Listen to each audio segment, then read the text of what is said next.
अस्सलाम वालेकुम। तो हम पढ़ रहे थे अपर लिम्ब एनाटॉमी में पेक्टोरल ग्लैंड और उसमें हम पढ़ेंगे आज का हमारा टॉपिक होगा फेशिया।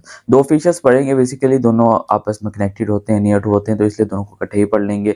तो उसमें पहला आ जाता है हमारा डीप फेशिया आ जाता है और दूसरा आ जाता है हमारा क्लेवी पेक्टोरल फेशिया आ जाता है। अब दोनों में क्या है कि ये दोनों फेशियाज जो होते हैं ये ब्रेस्ट के नीचे पाए जाते हैं, पोस्टीरियर टू ब्रेस्ट पाए जाते हैं।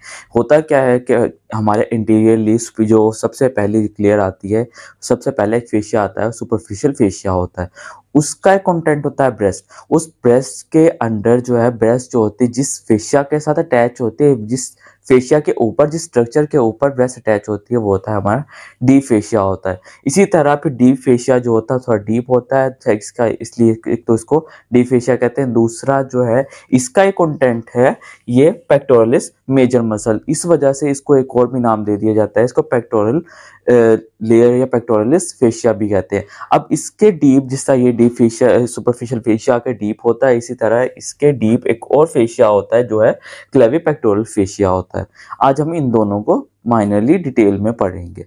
तो फर्स्ट ऑफ ऑल हम डीप फेशिया को देखते हैं। जैसे कि मैंने आपको बताया है, इसका फर्स्ट क्या है, इसको हम जो पेक्टोरलिस मेजर मसल की वजह से इसको हम पेक्टोरलिस फेशिया भी कहते हैं। दूसरा क्या होता है कि ये पेक्टोरलिस जो मेजर मसल होता है, इसके जो ये फेसिकुलाई होते हैं, जो इसके फाइबर्स होते हैं, इसके साथ अटैच्ड होता है क्या, ये जो पेक्टोरलिस फेशिया होता है इसकी अटैचमेंट होती है। उसके अलावा हम फिर इसके पढ़ेंगे, इसके स्ट्रक्चर्स, इसका व्यूज़ पढ़ेंगे, लाइक इंटीरियरली क्या किसके साथ अटैच होता है, क्या स्ट्रक्चर पाया जाता है, ऐसे ही डिटेल में पढ़ेंगे। तो पहले क्या है, सुपीरियरली इसके क्या पाया जाता है, इसके सुपीरियरली यहाँ पर ये क्लेविकल बोन पाई जाती है। हम अगर इसका लेटरल व्यू लिया जाए, लेटरल व्यू में ये जो मेरा इंटीरियर व्यू, इंटीरियरली पहले सुपरफिशियल फेशिया होगा, उसके बाद ब्रेस्ट है, देन उसके बाद ये पेक्टोरलिस फेशिया आ जाएगा या डीप फेशिया आ जाएगा। और ये किसके साथ अटैच है, ये मेरी यहाँ पे क्लेविकल बोन के अंडर, क्लेविकल बोन इसके ऊपर पाई जाएगी। उसके बाद एंटीरियर यहाँ पर स्टर्नम पाया जाता है, स्टर्नम के साथ यहाँ पे पाया जाएगा। उसके बाद सुपीरियर लेटरल, मतलब ऊपर को, लेकिन साइड पे, बाहर वाली साइड पर क्या पाया जाएगा, ये किसके साथ अटैच होगा, ये यहाँ पर मेरा डेल्टॉइड मसल है, तो कॉन्टिन्यूस होगा with the fascia that covers deltoid, उस फेशिया के साथ ये कॉन्टिन्यूशन होगी इसकी। उसके बाद इंफीरियरली लेकिन लेटरली एक्सिलरी साइड पर ये किसके साथ कंटिन्यू होगा, continuous with the axillary fascia. और उसके बाद इंफीरियरली नीचे से ये थोरैक्स वाली साइड पे नीचे से किसके साथ अटैच होगा, continuous with the fascia that covers thorax, जो थोरैक्स को कवर करेगा उस फेशिया के साथ ही कॉन्टिन्यूशन होगी। और उसके बाद फिर हम देखें क्लेवी पेक्टोरल फेशिया। तो जो क्लेवी पेक्टोरल फेशिया होता है, क्या चीज़ होती है, ये वाला जो ग्रीन पोर्शन है, ग्रीन फेशिया है, ये फाइब्रस शीट होती है। प्रेजेंट कैसी होती है, deep to the deep fascia, deep to the pectoralis major muscle, इन दोनों की डीप पाया जाता है। उसके बाद ये कॉन्टिन्यूशन कहाँ से होती है, एक्सटेंड कहाँ पे होती है, ये कंटिन्यू हो रहा है एक्सटेंड फ्रॉम द क्लेविकल, ये क्लेविकल बोन से एक्सटेंड होकर नीचे एक्सिलरी फेशिया तक कंटिन्यूशन होती है, extend clavicle to the axillary fascia. First of all तो ये। सेकेंडली क्या है कि जो ये इसकी कर्व्ड है, इसकी जो डोम शेप है एक्सिलरी फेशिया की, वो इसी फेशिया ने, इस क्लेवी पेक्टोरल फेशिया ने ही सपोर्ट करनी होती है। इसी वजह से इसकी जो ये डोम शेप होती है ये मेंटेन्ड होती है।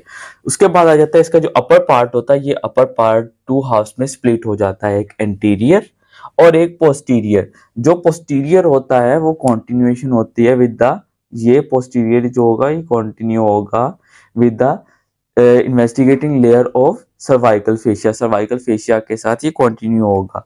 और ऐसे ही डीप डाउन इसकी दो लेयर्स चलती जाएंगी, टू पार्ट्स में डिवाइड करके हम पढ़ेंगे। उसके बाद इसका जो एंटीरियर साइड है उसको एंटीरियर लेमिना कहते हैं, जो पोस्टीरियर साइड वहाँ पर उसको हम पोस्टीरियर लेमिना के अंदर डिवाइड कर लेते होते हैं इसकी कॉन्टिन्यूशन की वजह से। उसके बाद हम देख लेते हैं इसके इंफीरियरली क्या पाया जाता है, इस दोनों के इंफीरियरली क्या यहाँ पे पाया जा रहा है, इसके अंदर इंक्लूजन होती है। एक तो ये जो दो हाफ डिवाइड किए गए थे, ये दो पार्ट्स डिवाइड करते हैं, वो किसको इंक्लोज करे, सब क्लेविस मसल को। और उसके बाद इंफीरियरली ये पेक्टोरलिस माइनर मसल को इंक्लोज करता है अंदर। तो जो ये फेशिया है क्लेवी को पेक्टोरलिस फेशिया जो है ये किसको कवर कर रहा है, इन दोनों मसल्स को, सब क्लेवियस मसल को और पेक्टोरलिस माइनर मसल को। जैसे डीप फेशिया किसको कवर कर रहा था, पेक्टोरलिस मेजर मसल को। अब इसके बाद इसके लेटरल व्यू में, इसके लेटरल, ऑलरेडी लेटरल व्यू है, लेटरली इसके एक स्ट्रक्चर पाया जाता है जो कोराकोइड प्रोसेस होता है, ये लेटरली इसके कोराकोइड प्रोसेस पाया जाता है। इंफीरियरली दोबारा से ये इंफीरियरली यहाँ से स्प्लिट होके 2 हाफ में डिवाइड होता है, जिसके अंदर पेक्टोरलिस मेजर मसल होता है। अब इसके अलावा इसके अंदर से पास होने वाले, इसके अंदर इसको पियर्स करने वाले कुछ स्ट्रक्चर्स हैं, वो कौन से हैं वो देखते हैं। तो इसके एक इसमें पास होने वाला एक स्ट्रक्चर होता है लेटरल पेक्टोरलिस नर्व, इसमें से पास करती है। सेफेलिक वेन इसमें से पास करती है। थोरैको एक्रोमियल थोरैको एक्रोमियल आर्टरी इसमें से पास करती है। और lymphatic vessel, lymph of breast and pectoral region जो है वो यहाँ से पास करते हैं, इसको पियर्स करते हुए यहाँ से गुजरते हैं। तो ये थे एक हमने पढ़ लिया डीप फेशिया, जो कि सिंपली ब्रेस्ट के अंदर पाया जाता है, जिसने इंक्लोज करना होता है मेजर मसल को, पेक्टोरलिस मेजर मसल को। और उसके अलावा जो हमने दूसरा फेशिया पढ़ा है, ये जो 2 हाफ में डिवाइड हो जाता है, क्लेविको पेक्टोरल फेशिया पढ़ा था, जो इंक्लोज कर रहा है 2 मसल्स को, सब क्लेवियस मसल को और पेक्टोरलिस माइनर मसल को।